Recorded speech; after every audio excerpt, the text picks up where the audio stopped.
This episode of the Golf Fitness Academy, we're joined by Adam Scott and his trainer, David Derbyshire. We're going to go down under with a workout from two of the Australians. One of the beautiful things about Adam's workout, which is really interesting, Dave, is he is so flexible. So you're going to see how they have to control his mobility, which is very unique. Most players, we need more mobility. Adam would need to have a little strength to kind of stabilize it. And you'll be impressed with his strength as well. He does some ballistic jumping, some rotary moves, and again, that flexibility is unbelievable. So if you want to see how to train like a tour player like Adam Scott, make sure you watch this episode of the Golf Fitness Academy.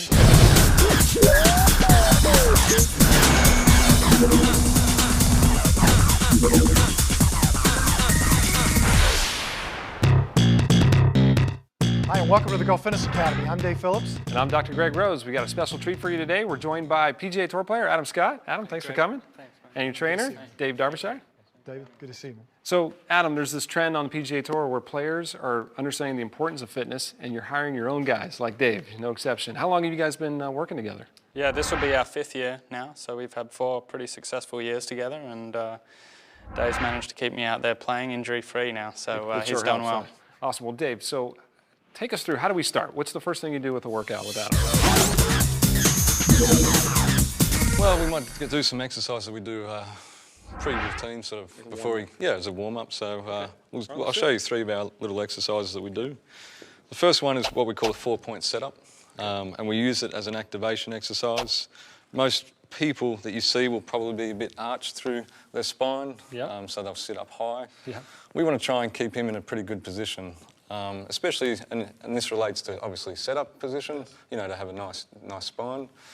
Luckily for Adam, he does. Right. I think it's important at home when you do this exercise. It seems very simple, but I think you should have a mirror in front of you. You should turn your head and look at the mirror. Notice how straight that is. That's probably taking you some time to know where straight is, right? Absolutely. You have to develop a bit of an awareness for that. Now, is that awareness is something that he's supposed to take to the golf? Yeah, for sure. I mean, the awareness you get from, I guess, a closed chain exercise and the feedback that you get from this position will definitely translate into a setup. Perfect. Shoulder blade, spine, all that stuff. Great stuff. Okay, what do we do next? The second one we'll do is a rotation exercise. Adam has been blessed with very good flexibility, so we try and use this as a warm-up exercise with rotation. Okay. So he's just going to rotate through either side. Okay. One of the things I do see with a lot of common people that try and do this exercise is they'll drop their hips. So if I just get Adam to hold it, when they go to one side, this hip will drop, which means there's a lack of stability at the hips. And that's not really pure rotation then. Right. Common trend out there for even developing more power, Dave, is always that stable lower body, rotating the upper body. Definitely. I love the way you're stable here. You got rotation there. So that's that torque you create in your golf swing. It's a great exercise for the backswing and the through swing. What kind of weight are you using there, Adam? This is a 15. And what kind of weights do you use at home? For a warm-up, probably a 20. Okay. Yeah, it's whatever you can control the best. Okay, perfect. What else? The last one we'll show you is what we call an arabesque squat. This is kind of specific for Adam, although I could see some viewers at home doing this who have sort of hip strength or a lack of hip strength. He's going to balance on one leg. Again, he's going to focus on this spinal position that he has. We make this into 2 moves. He'll do an up and down squat, and then he'll add some rotation to this. Dave, we talk about this a lot. The one-legged squat, to me, is one of the kings of exercises. Gets the glute, the whole body stable. And now adding that rotation component, for any of you guys who are challenged with balance or stability in your golf swing, that's not easy. He's making that look easy. You definitely need to... See how hard his ankle's working down there as well, just to stabilize him. Yeah, and we get the activation of the other glute too, connecting through with rotation. Okay. Right. The other side too. Yep. And do you notice one side's harder than the other, Adam? They've gotten pretty even now, but certainly it was at the start. I think that's important. Make sure that you notice he's balanced. At home, you're probably not going to be as balanced, right? Exactly. And you can challenge that even more by standing on a sort of a medicine ball, or, you know, something that's actually going to alternate the surfaces and make it even harder. Perfect. Well, something we didn't see is I saw you were on the bike or a treadmill before. How long do you warm up before you do this type of warm-up? Yeah, I definitely like to have about 10 minutes, 10 to 20, depending how early I want to get up before the round. Sleep a little bit, but like getting on the bike and just getting the blood flowing through the body and feeling a little warmth before I start getting into anything active like that. Perfect. Okay, so now he's warmed up. What would you do next? We would probably go into some stretching. All right, don't go away. When we come back, we'll get into Adam's stretching program. But before the break, check out this week's mailbag. This week's mailbag comes from Paul. Greg, Paul asks, I have a natural slice, so I don't have a big problem making the ball go to the right. However, I do have a problem making it go left. When I do try and hit it left, I just hit a straight pull. You got anything that will help? Well, I do. I hope, Paul. Basically, the most common cause of the ball going right or slicing is your path and plane. In other words, in your golf swing, most players that lead with their upper body, their path and plane comes from the outside to inside, and it puts this spin on the golf ball that creates this clockwise spin that starts left and slices to the right. So the key here is we can't let you start with your upper body. You've got to lead with your lower body. But a lot of times it's hard because it's hard for the flexibility to initiate with the lower body. So here's what I want you to do. Take a golf club, put your feet about pelvic width apart, hold on to the golf club, and from here, I just want you to work disassociating your lower body from your upper body. Notice my chest is not moving, I'm just rotating my hips. You can even make this more challenging off to the right, just really trying to disassociate. And then once you got that, grab a golf club, put your feet together, and I'll try stepping and swinging. It's kind of hard to lead with your upper body when you step first. Those two exercises will help get your lower body started first and hopefully get you drawing the ball. If you have a question for us, go to mytpi.com or follow us on Facebook.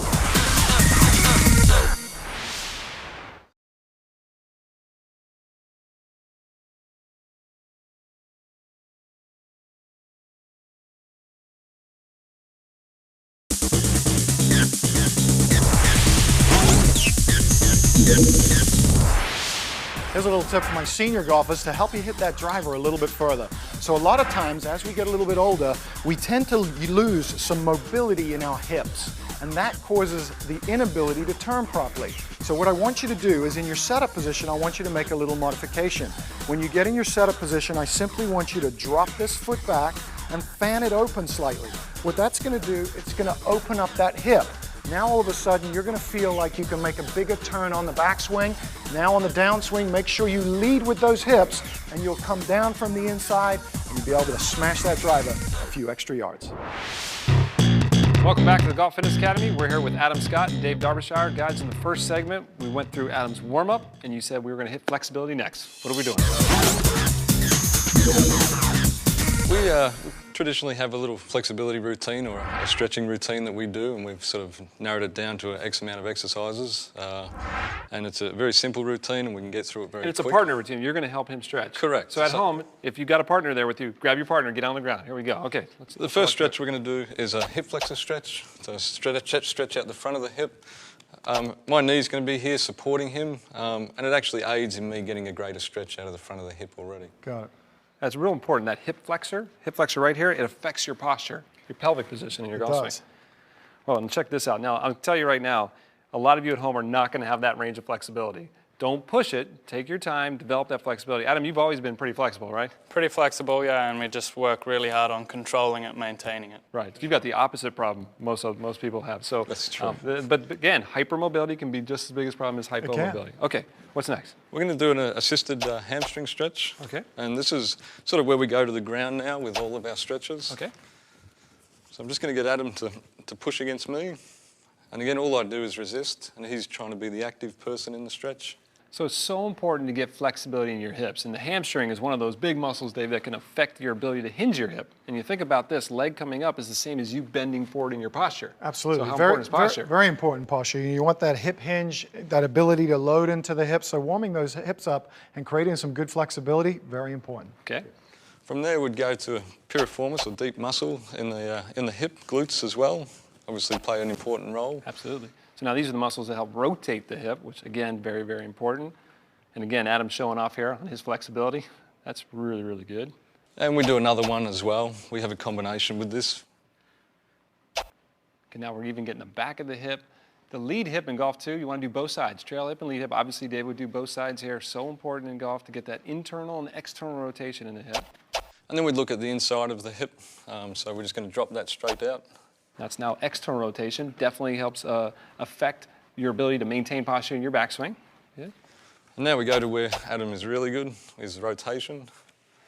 That's great. See that spiral line, Greg, right through there? Notice how his shoulders have not moved. They are on the ground, right? And this arm up here as well, it creates this incredible stretch around all the muscles that help rotate the body, all the way from the foot through the hip, back, and even into the neck. That's right. Another thing you can learn at home as well that's very important is he warmed up first. There's a lot of you that go and stretch first, and you really need to warm the body up before you ever do this, right? For sure. You've got to absolutely be warm. Okay. Definitely. What else? We're going to go into a QL stretch, which is the lower back inhibitor for a lot of people in the golf swing. All right. So the quadratus lumborum, that's a muscle that runs right along the side, like your love handle area. And Adam, again, is showing you some incredible flexibility here. I promise most of you won't be able to do this starting out, but with time, you'll be able to get closer and closer. That is incredible. We're still focusing on the spine with the next one. We look at rotation while he's in a seated position. And we've seen this with so many of our players. I love the ability to separate the upper body from the lower body. So important. And sitting in this long sitting position, it really helps aid the pelvis not being able to move. And Dave's able to get a great stretch through his spine there. How hard are you pushing? Or pulling, I should say. I mean, with Adam, I can actually pull pretty hard. I mean, I know his range fairly well, and I know how far he can go. So okay, perfect. And how long does this whole thing normally take here? For us, we can have this done in 5 minutes. Okay, come on up here. So, so we got 5 minutes stretch, and you said you typically do this after the round, right? After the round, yeah. We like to restore his range to where it is. You know, golf being a repetitive sport, you're constantly doing the same thing over and over again. And we just try and get him back to normal state at the end of the day. Feel like this helps you recover after the round? Absolutely, it's a nice feeling. It's a pretty long day standing out there on the course for 6 hours with your warm-up on the range included. So, you know, nice to just move and then be able to wind it down at night. I love it. So I know we're going into strength, right? The cables next, right? All right, don't go away. When we come back, we'll get into Adam's strength program. But before the break, check out this week's nutritional tip. Hi, it's John Berardi, and today I want to talk to you about what to put in your golf bag when you head out for a round. We all get hungry when we're out there, and when we get hungry, our blood sugar can drop. And when blood sugar drops, so does performance. So what should you bring in your golf bag? Well, I like to bring a host of different snacks. Good fats, protein, fruits and vegetables. You might chop up apples, oranges, red peppers, green peppers, pepperettes. You might include mixed nuts, things like that. So finger foods, things you can just grab in your palm, things you can snack on when you're out there to keep blood sugar high, to keep energy high, and to make sure you don't have those dips.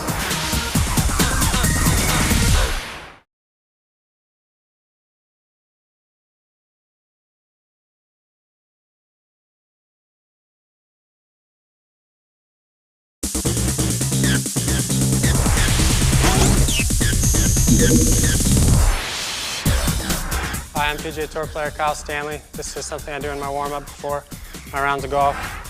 What I'll do is I'll get in a lunge position here, and I'll pretty much just count to 25. The key here is to just stay tall. It's just kind of a posture check before I go and play. You do it on your right side, you do it on your left side. This has really helped me get ready in the morning. I hope it helps your game as well. Welcome back to the Golf Fitness Academy. We're here with Adam Scott and Dave Derbyshire. And guys, in the first segment, we got you loose and warmed up. Second segment, we saw actually how warmed up you could get, how flexible you are. So now this next segment, I think is probably the most important for you, Adam, is strength, because he is so flexible, right? That's correct. I mean, his range of motion is so extreme that we constantly have to monitor his strength in those areas for it to be able to be effective in the golf swing. Let's get to it. Let me see. So a lot of times when you're actually hypermobile, too much flexibility, it can be a detriment to your golf swing, and you need to add strength to stabilize that. All right, what are we doing on this one? Okay, we're trying to activate the lower trap, which helps with the shoulder, and that Adam's obviously extreme range, so we need to try and keep this in a good position against the rib cage. Often you see golfers, they'll sort of lose that shoulder and lose the plane of the swing. Lower trap, pretty important muscle. It actually helps control when your arm's elevating. In the golf swing, arm's going to come up in the air, and that's a great one. It looks like just a bicep exercise, but there's a lot of stuff going on in the shoulder. And I always notice, Adam, every exercise we've seen so far, posture in you looks perfect. Are you focusing on that? Yeah, everything for me is posture related. If I can get into a good posture over the golf ball, I generally swing the club pretty well. So with David and my coach, we've identified that, you know, what we can do here is make sure my posture's under control all the time. Love it, love it. Okay, what's next? The next one we're going to do is a pull. So he's going to turn around. So from here, we're looking with rotation, but again, we want to try and think about the connection with rotation of the shoulder and the opposite hip. And you talk about the slings. Yeah. We try and train that as best we can, the lat to the opposite glute. Okay, awesome. And Dave's talking about this sling. That's these muscles that go across his back, basically connecting your right shoulder to your left hip. Very important. In these incline rows that he's doing, it activates that sling, and that's another, like you said, key source of power. For sure. I mean, when you get that stable lower body, his hips don't move that much. And he's able to rotate, as we've seen from the flexibility segment, pretty good. That's right. Okay, what's next? Okay, we're going to go down into a quadruped position. And this is probably a good position to start with for most viewers at home. Okay. This is the easiest position. I'll show We you. started this way, right? Just getting that good posture, quadruped. Yeah. Yep. And again, Adam goes into what he knows is a good posture, and he's going to use rotation. And again, we're looking at this sling from shoulder to opposite hip. But now he's started to incorporate as a closed chain exercise. Right. I love this because it does a couple things. Not only does it help open up the front side of your body, but as he comes through, it actually helps give you some range of motion with your arm going across your body, which is so important. How many people can't get their arm across So when you're trying to make that big turn on your backswing, you can see he's almost doing that here in his exercise, which is a key component to getting more power. Okay. So now Adam can progress with this one, and this is, that's a good one for home. This is the more advanced one. So he's gone now to a plank position. Yeah. Now it's That's testing tough. the body a lot more. Yeah, you can even see the shaking. You know, someone like Adam, very high-skilled athlete, you can see this is a challenge. Keeping your whole core engaged and stable. Again, Dave, that stable lower body in the golf swing, winding, so difficult. And especially on this side with a right-handed golfer, the load through the left arm holding that position is Now, I'm pretty assuming we're going to do both sides. high. Yes, we always do both sides. Okay. How many reps do you normally do there, Adam? Just 50 or 60. Okay, you can stop. We'll let you. So that's a serious question, though, is weight in reps and sets. Let's say at home, what kind of weight should we be using for all these exercises? Well, for us, weight is dictated by how much control he can have. If he loses control, then he's fatiguing, so we don't actually lift a lot of weight. So if the posture starts to get sloppy, then you stop. Exactly, and it's like a golf swing. If your posture's sloppy, why would you take a swing? Exactly. So we try and take that mentality with this. So we start with very light weight and do high reps so we can get endurance into those positions, and then we'll start to add load as we go. But only add load if you can control it. Perfect. And heart rate's got up a little bit there too, right? That one really gets the heart rate up. Yeah, It's quite a tough exercise, actually. Okay, so what's next in the workout? We're going to show you some power exercises we do. You think people want to know how to hit it farther? They always want to know that. All right, don't go away. When we get back, we'll get into Adam's power workout. Before the break, check out this week's power tip. Here's a great tip to help you with your power. One of the biggest power killers is when your lower body moves towards the golf ball on the downswing. So what happens is as you get to the top, your hips drive towards the ball, your chest comes up, this causes your arms to come up, and you have to release the club early, and that robs you of your speed of power. So what I want you to think about is imagine that you're walking up to a picket fence. You're going to hip hinge over the picket fence, and you're going to make a golf swing and never allow your lower body to hit that picket fence. If you can do that, that'll keep your chest down, you can hold the angle in your wrist longer, and that will give you more power.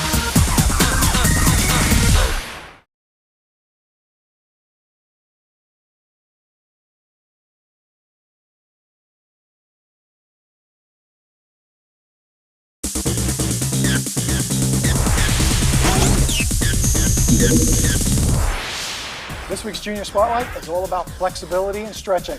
I've got Marcus here. He's going to show us a few stretches, and I'm going to try and keep up with him. Marcus, which one are we going to do first? We can just go forward. We're going to go forward? Okay, let's go. Okay, that's cheating. Come on. All right, give me another one. Go to the side. All right, come on. Go to your right. Hey, I can do this one. Well, not quite as good as you. Great stretch for opening up the inside of your thigh here. Good one. Flexibility is so important for your youngsters. You have no idea. They lose that flexibility if they don't keep doing it, especially as they start to grow. Very important. You get out there and stretch with your kids.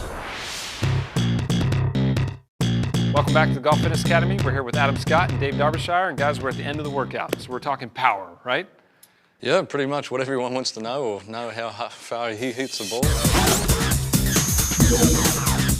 All right, so what are we doing? What's the first exercise? We're going to do a similar movement pattern that we had earlier on in our warm-up segment, but now we've taken it more to a dynamic state. Okay. And it's a med ball throw. So he's going to rotate around and just throw it back. All right, so we did see this earlier. It's called a Russian twist exercise, but this is with a little throw, which definitely picks this up a notch. And he can slow it down, he can get faster, he can throw it harder, hopefully not. Not too hard to knock you over. But again, it's still trying to keep that lower body still. Yeah, you look, he's making this look so easy, but to keep that lower body stable and not fall off this ball and then create some power makes the golf game seem pretty easy when you're standing on the ground and throwing, right? Awesome, okay. And obviously you would go both sides. Correct. And that's 8 pounds? 8 pounds. Okay, all right, what's next? He's going to do a split stance or split lunge with rotation. So now he's getting dynamic, so he's off the ground, he's trying to explode. We're getting the rotation effect. We're getting the effect from the lat to the opposite hip again. Oh, that's a tough exercise right there. Very tough. Just the ability to land and stay stable and not fall left or right, like he almost did right there, is very, very difficult. He's making this look really, really easy. Obviously, when you first do this at home, don't use a ball. Just try and jump. Don't even rotate. Yep. Very good. Gets the heart rate going there too, right? Okay. Give you some more. Yeah, great. So we use this now and then as a sort of a big power movement, and we might even do this with a loaded weighted bar. This is 12 pounds. Yep. He has gone heavier than this. He's going to do an overhead jump squat. Okay. Okay.